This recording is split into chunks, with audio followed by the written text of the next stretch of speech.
E o primeiro livro que eu quero trazer aqui para você foi um livro que me marcou demais, gente.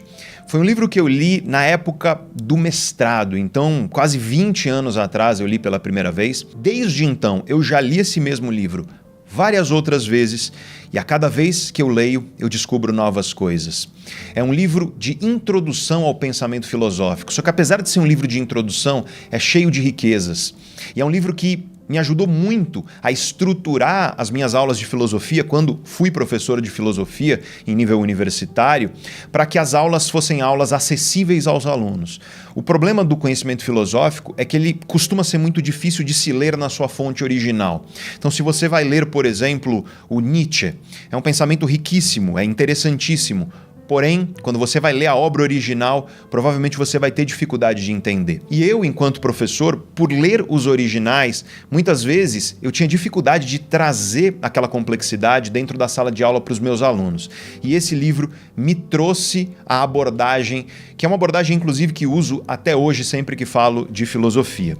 Esse livro foi escrito por um grande filósofo francês, que foi ministro da Educação na França, inclusive. Ele está vivo, o nome dele é Luc Ferry. E o nome desse livro é Aprender a Viver, Filosofia para os Novos Tempos. Esse é um livro que vai basicamente te explicar o que é a filosofia, vai te contar mais ou menos como ela surge, quais são as suas dimensões, o que configura a filosofia e o que difere a filosofia de outros sistemas de pensamento. E aí ele vai te contar uma espécie de história da filosofia, começando pelo estoicismo, passando pelo período cristão na filosofia e depois para a modernidade ali com René Descartes e a pós-modernidade com Friedrich Nietzsche. Então é um livro que, apesar de não ser muito longo, ele é muito denso e, apesar de muito denso, ele é fácil de se ler. É um livro de fácil leitura. Eu recomendo demais que você leia esse livro se você tem interesse pela filosofia. Se você quer entender sobre filosofia, muita gente pergunta para mim, Pedro, eu quero começar a ler sobre filosofia. Por onde eu começo? Assim, não tenha nenhuma dúvida. Comece pelo Aprender a Viver, do Luc Ferry, porque é um livro delicioso, é um livro muito bem escrito, rigoroso do ponto de vista de como ele apresenta as ideias e, apesar disso, fácil de se ler. O segundo livro que eu trago para você aqui é o livro de um neurocientista que marcou demais a minha vida. E por que ele marcou demais a minha vida? Porque eu escolhi ser neurocientista depois de ler um livro dele. Eu estava em 2006 para 2007, ou seja, quase 20 anos atrás, passeando pela internet e me deparei com um vídeo de um professor, um médico indiano chamado Vilayanur Ramachandran. Cara, esse cara é um monstro da neurociência. Para você ter ideia da importância do trabalho desse cara, tem episódio da série House. Você deve lembrar daquela série do médico rabugento chamado House. Tem episódio, aliás, não é só um, tem mais de um. Pelo que eu me lembro, são 2 episódios da série House que são baseados em casos reais, de fato, de pacientes do Ramachandran. E passeando pela internet, então, eu me deparei com o vídeo dele, fiquei encantado ali com, 10 minutos que ele falava e fui procurar livros dele. E tinha um livro dele, e eu encontrei lá no Amazon, nos Estados Unidos, chamado A Brief Tour of Human Consciousness. Se você traduzisse isso para o português, seria algo como um breve tour da consciência humana. E eu comprei esse livro, demorou para chegar porque não tinha no Brasil, não tinha em português, chegou em inglês na minha casa. E quando eu li esse livro, eu senti no meu coração de forma muito intensa: é isso que eu quero fazer. Eu quero estudar o cérebro humano. E aí começou essa jornada de estudos e hoje sou neurocientista. Então, é graças a um livro dele, que não é esse, tá? Porque esse não tem em português a tradução. E, na verdade, este que eu vou te mostrar aqui, que está comigo, é quase que uma versão mais completa e expandida do que aquele que eu li lá em 2006, 2007. Este livro se chama O que o Cérebro Tem para Contar. É do professor Vilayanur Ramachandran. Ele tem tradução em português pela editora Zahar, que é uma boa editora e, portanto, é uma boa tradução, assim como a tradução do Aprender a Viver é da Objetiva, que também é uma boa editora e faz boas traduções. E aqui eu quero fazer uma ressalva muito importante. Tem muitos livros que eu gostaria de te recomendar aqui no canal, e você que é novato aqui no canal, eu sempre coloco todas as referências de leitura de artigo científico e de livro na descrição do vídeo. Tem muitos livros que eu gostaria de recomendar em português, só que, infelizmente, as traduções são muito ruins. Tem livro, por exemplo, onde o sujeito esqueceu um não no meio da frase. Eu quero que você imagine o peso disso para você entender uma coisa. Então, a frase original era: isso não é X. E aí na tradução tá: isso é X. E aí você percebe que deturpa completamente o conteúdo do livro. No entanto, todos esses que eu estou te trazendo aqui, que são escritos por gringo, né, que são escritos por autores internacionais, eles são de boas editoras e, portanto, têm boas traduções. Isso é super, super importante, tá, gente?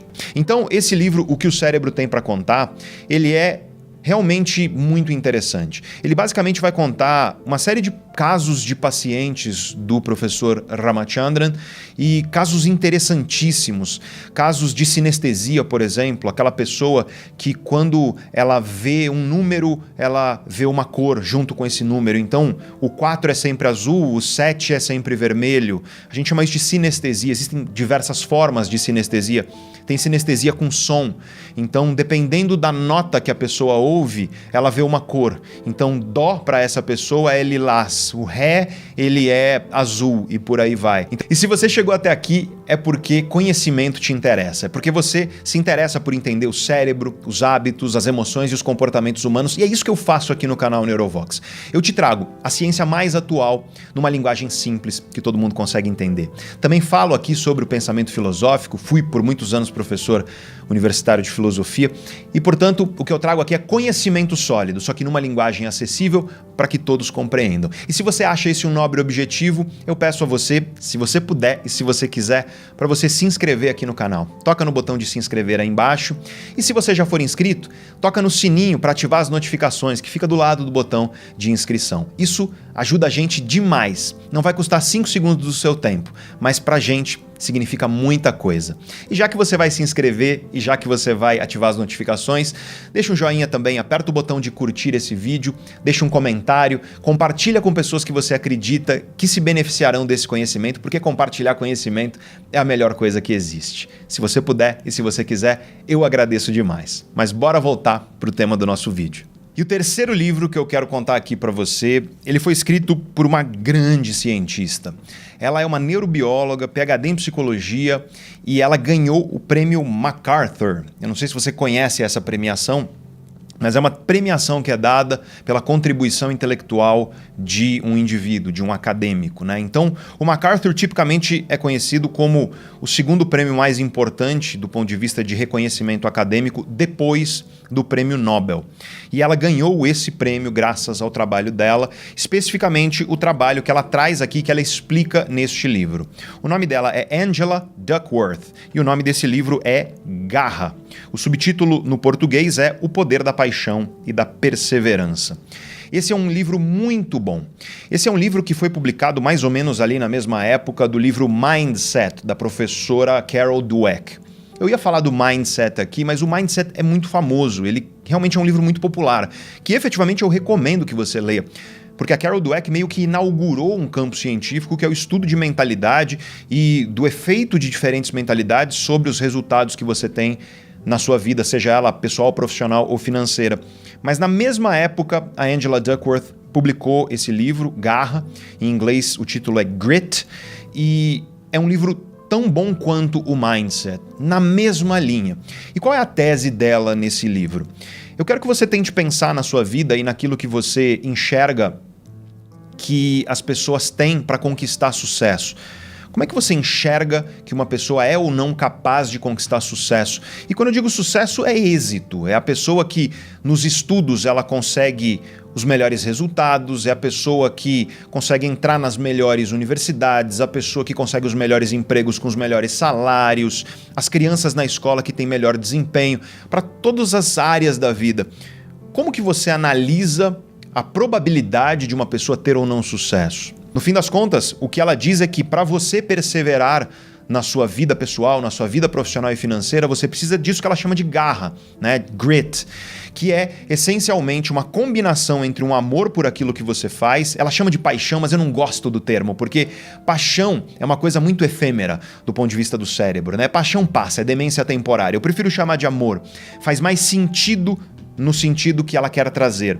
Então é amor pelo que você faz, junto com perseverança, com uma capacidade de você continuar lutando para se tornar cada vez melhor naquilo, mesmo frente a dificuldades.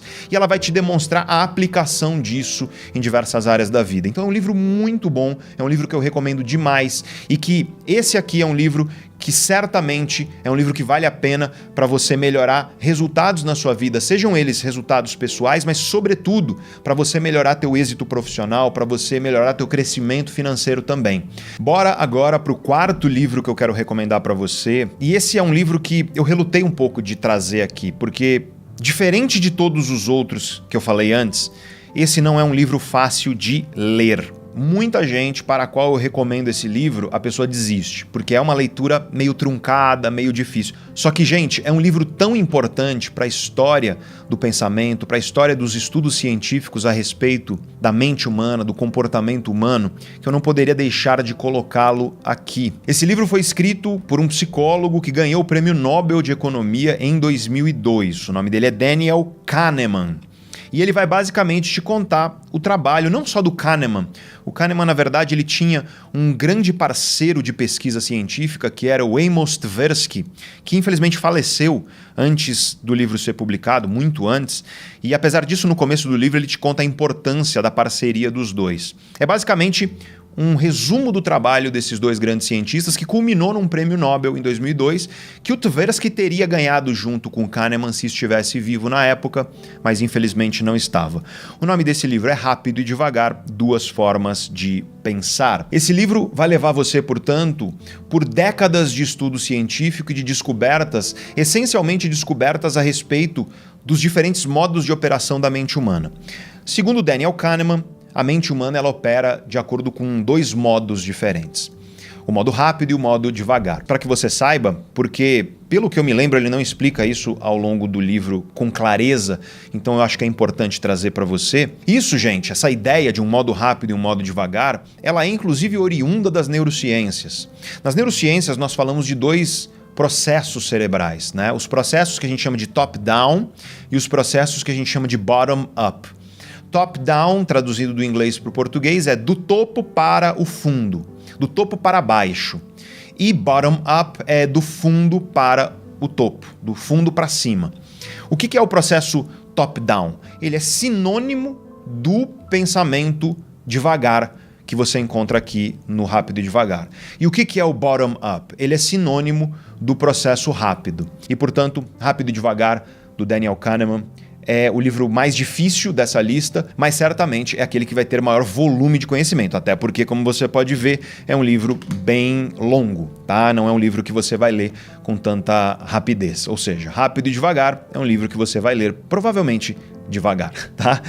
Vamos então ao nosso quinto livro que eu quero recomendar para você. E esse é de um brasileiro, grande neurocientista brasileiro, um dos maiores nomes da neurociência brasileira, e não só isso, mundialmente reconhecido, um excelente professor, sobretudo, além de um grande cientista, um cara que ensina de uma forma muito bela.